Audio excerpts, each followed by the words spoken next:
Welcome to Edmunds RoadNoise, your weekly look at all things automotive and some of the things you may have missed from the Edmunds editorial team this week. We're in a top secret location filming our Edmunds Editors Choice Awards, which will debut on February the 12th, so watch out for that. Alice, you remember back in December when you guys drove a Toyota RAV4 across the lower 48? It was brutal, Carlos. You dodged a bullet. That's why I said you guys. Well, we finally got all the footage together, and after all the hours behind the wheel, we've got a 3-minute video on YouTube of the highlights and lowlights of the experience. It's an epic. First up in First Drives, you might have read Mark Takahashi's story on the Audi e-tron. Well, now you can watch the video on YouTube as well.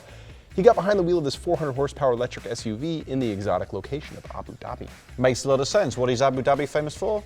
Electricity. Wait.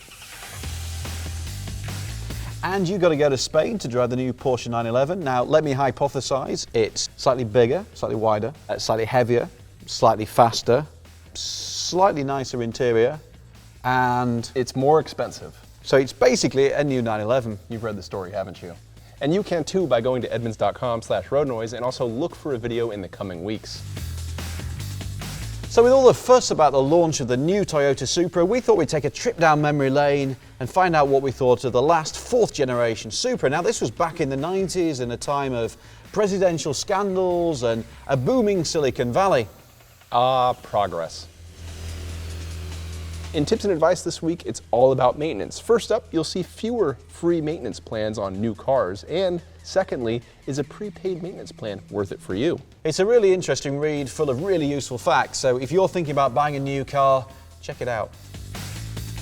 If you're in the market for a 3-row SUV, check out our new review on the 2019 Kia Sorento. Alana Sher gives us the lowdown on whether it's really a rival to the Honda Pilot and Mazda CX-9.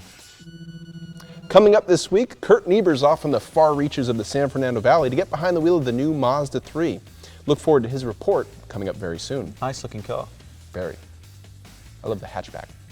That's it from us this week. For more from all of us, go to edmunds.com/roadnoise. That's edmunds.com/roadnoise.